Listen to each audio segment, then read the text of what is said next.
भगवते वासुदेवाय। ओम नमो भगवते वासुदेवाय। ओम नमो भगवते वासुदेवाय। ओम नमो भगवते वासुदेवाय। ओम नमो भगवते वासुदेवाय। ओम नमो भगवते वासुदेवाय।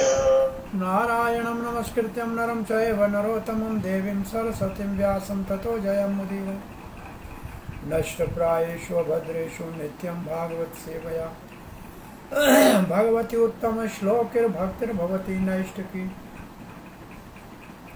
कृष्णाय वासुदेवाय देवकी नंदनाय च नंदगोपकुमाराय गोविंदाय नमो। जय श्री कृष्ण चैतन्य प्रभु नित्यानंद श्री अद्वैत गदाधर शिवासादि गौर भक्तवृंद।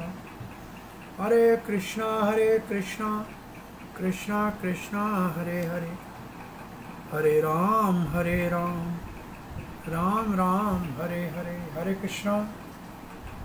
ये पंचशील भक्तवृंद, दामोदर देश भक्तवृंद, फेसबुक के भाग्यशाली भक्तों, भागवत के प्रार्थनाओं के अंतर्गत वंदना में हम छठे स्कंद के 9वें अध्याय में देवता तुष्टा के पुत्र वृत्तासुर से भयभीत होकर भगवान की जो प्रार्थना कर रहे हैं उसके अंतर्गत आज 35वें श्लोक से आगे पढ़ेंगे। देवता कहते हैं, अथ तत्र भवान किम देवदत्त वद एव गुण विसर्ग पतित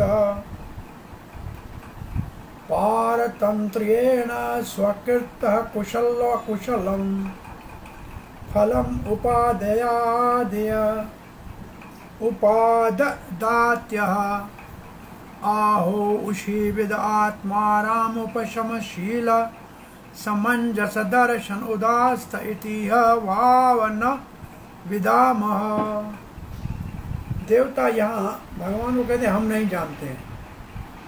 इति वाव न विदामः, हम नहीं जानते हैं। आप धरती पे आते हैं, अवतार लेते हैं, कर्म करते हैं जैसे कोई सामान्य व्यक्ति करता है और सुख भी मिलते हैं दुख भी मिलते हैं। तो क्या आपको भी सामान्य व्यक्ति की तरह कर्म करना पड़ता है क्या? ऐसे कुछ प्रश्न 4 है जो देवता पूछ रहे हैं भगवान से इस श्लोक में। प्रभुपाद जी लिखते हैं 4 जिज्ञासाएं देवताओं की है कि सामान्य बद्ध जीव जैसे भौतिक नियमों से बंधा हुआ है और अपने कर्मों का फल भोगता है, तो क्या भगवान देवदत्त का मतलब कोई व्यक्ति देवदत्त का नाम धरती के ऊपर जन्म लेता है तो उस सामान्य व्यक्ति की तरह आपका शरीर भी क्या भौतिक तत्वों का बना हुआ है? दूसरा प्रश्न है, तो क्या आप सुख और दुख अपने अच्छे या बुरे कर्मों का भोगते हो? और तीसरा, क्या आप केवल यहाँ साक्षी हो? और चौथा, क्योंकि आप आत्माराम हो, आपकी कोई भौतिक इच्छा नहीं है और आप सर्व शक्तियों से संपन्न हो, हम ये बातें समझ नहीं पा रहे हैं कि सत्य क्या है। चक्रवर्ती पाद लिखते हैं हम नहीं जानते हैं कि जब आप आते हैं अपने पुण्य और पाप कर्मों के कारण आते हैं देवदत्त की तरह। देवदत्त एक व्यक्ति का ऐसे काल्पनिक नाम है जो इस भवसागर में गिर पड़ा है अपने कर्मों के कारण। अथवा आप आत्माराम हो, शांत हो, अपने अपने आध्यात्मिक शक्तियों से संपन्न हो और सदा ही उदासीन और साक्षी रहते हो और सुख और दुख संसार का ग्रहण ही नहीं करते हो। श्री चक्रवर्ती पाद का तात्पर्य है कि भगवान ये तो हम जानते हैं कि आपके अवतार का एक उद्देश्य है अपने भक्तों की रक्षा करना और दूसरा उद्देश्य असुरों का संहार करना। तो क्या जब इस प्रकार से कोई जीव संसार में आता है, घर बनाता है, परिवार होता है, मित्र होते हैं, कुछ उनके शत्रु भी होते हैं, कुछ मित्र भी होते हैं, कुछ मध्यस्थ भी होते हैं, कभी उनको सुख मिलता है, कभी दुख मिलता है, वो सब उनके अपने पूर्व कर्मों के अनुसार मिलता है। तो भगवान, आप भी भगवान, बड़े आदर से कहते हैं। तो इस प्रकार से विसर्ग में, क्या संसार की सृष्टि में आपका भी ऐसे जन्म होता है क्या?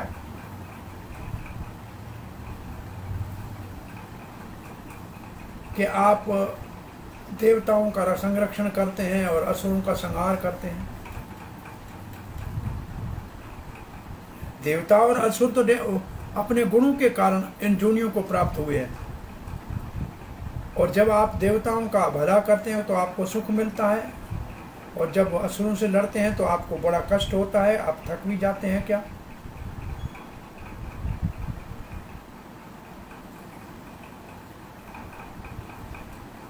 तो आपके अवतार में जब उपेंद्र अवतार लिया, कृष्ण अवतार लिया, तो आपने सब लीला कहें, तो आप थक भी गए क्या?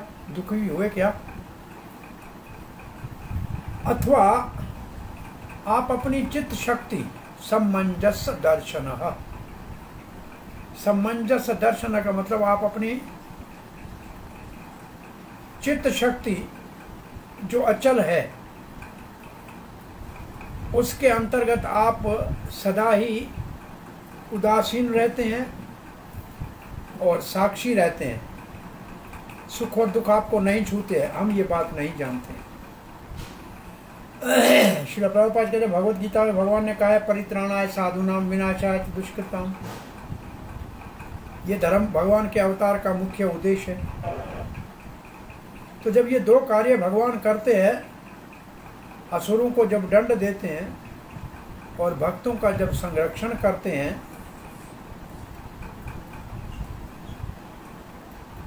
तो फिर भगवान को भी सुख और दुख होता है क्या?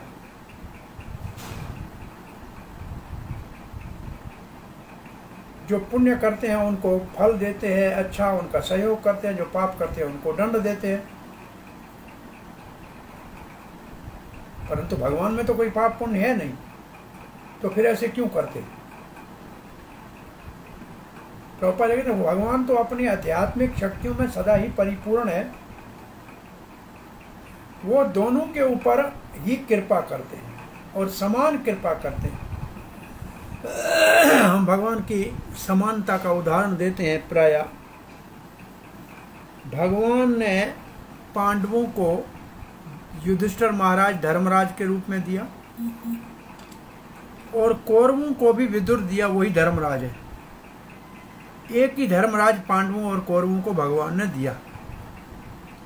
पांडवों ने युधिष्ठिर महाराज की आज्ञा का पालन किया और भगवान ने पांडवों का सहयोग किया। कौरवों ने विदुर का अनादर किया, भगवान ने उनको त्याग दिया। तो भगवान किस बात में समभाव है कि दोनों को समान सुविधाएं दी। फिर जो धर्म का रास्ता लेता है उसकी भगवान रक्षा करता है, और जो धर्म का रास्ता छोड़ता है वो अपने विनाश का कारण स्वयं बनता है। तो यहां लिखा है, भगवान जो है अपाप विधम है। भगवान में पाप का कोई विधान नहीं है, अपाप है। कोई भी पाप कर्म का प्रभाव भगवान के ऊपर नहीं पड़ता है। भगवान जब इस धरती के ऊपर थे तो अनेक भक्त असुरों का भगवान ने उद्धार किया वध, मारे, परंतु उनको अपने स्वरूप को प्राप्त किया। वो सब मुक्त हो गए, वो अपने आध्यात्मिक शरीरों में पहुंच गए, तो भगवान ने उनका भी कल्याण ही किया। आज भी इसी प्रश्न से कथा सुबह नरसिंहदेव की शुरू की थी कि 7वें स्कंद में प्रश्न ये पूछा गया है कि भगवान पक्षपात करते हैं। देवताओं का हित किया, इंद्र की रक्षा कर दी, और असुर वृत्तासुर को भगवान ने मरवा दिया। तो नारद जी इसके प्रमाण में कहते हैं कि भगवान किसी का पक्षपात नहीं करते। अगर पक्षपात करते तो दैत्यराज हिरण्यकशिपु के पुत्र प्रहलाद के लिए नरसिंह का अवतार क्यों लेते? तो भगवान तो दैत्यों का भी रक्षा करते हैं। इसका सीधा सिद्धांत ये है कि जो भगवान का शरण लेता है उसकी भगवान रक्षा करते हैं, और जो भगवान के शरण लेने से दूर रहता है वो अपना विनाश स्वयं करता है। समोहम सर्वभूतेषु, ये प्रभुपाद जी ने आगे लिखा है कि भगवान किसी के साथ अन्याय नहीं करते हैं। भगवत गीता में लिखा है समोहम सर्वभूतेषु न मे द्वेषो अस्ति न प्रिय। मैं सबसे समभाव हूँ, न मेरा कोई मेरे किसी से दुश्मनी है, न कोई मेरा दोस्त है। परंतु ये भजंती जो माम, जो मेरा भजन करते हैं भक्तिया, वो मेरे मित्र हैं, मैं उनके अंदर हूँ, मैं उनकी रक्षा करता हूँ, ये मेरा नेम है। तो भक्त वत्सलता भगवान का भूषण है, आभूषण है। ये भगवान में दूषण नहीं है, ये भगवान में दोष नहीं है। कोई भक्त बनता है, भगवान का शरण लेता है, तो भगवान निश्चित रूप से उसको विशेष, उसके ऊपर विशेष ध्यान देते हैं, आकर्षित होते हैं उनकी ओर। अब एक और बड़ा लंबा प्रोज का श्लोक है। नहीं विरोध भयम भगवती, भगवान आप में दो विरोधाभास होता है। आप सुखी दुखी होते हुए दिखते हो, लेकिन है नहीं। आप अजन्मा हो, जन्म लेते हुए दिखते हो, आप जन्म लेते नहीं। ऐसे सारे विरोध आप में दिखते हैं, परंतु वो विरोध आप में है नहीं।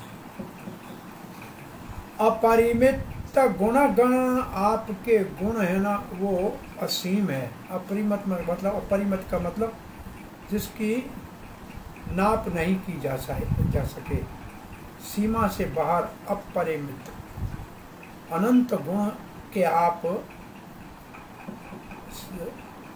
सागर हो, आप ईश्वर हो, ईश्वरे अनवागमात्मये, अन्न व गाय मात्मने अर्विचन विकल्प वितर्क विचार। परंतु बहुत से ऐसे तार्किक हैं जो शास्त्रों के अर्थ को न जानकर कुतर्क करते हैं और अपना विचार करते हैं। प्रमाण आभास कहते हैं कि हम प्रमाण दे रहे हैं, परंतु है वो झूठा प्रमाण, आभास है, और कुतर्क करते हैं शास्त्र के ऊपर, और आपके विषय में नाना प्रकार की धारणाएं रखते हैं। कलीला अंतःकरणाश्रय दुर्वर्गवादिना, ऐसे जो कलह करने वाले हैं, जिनका अंतःकरण दूषित है, वो दुराग्रह करते हैं और वाद विवाद करते हैं आपके विषय में। वादीनाम विवाद अनसवर, तर्क वितर्क करते हैं।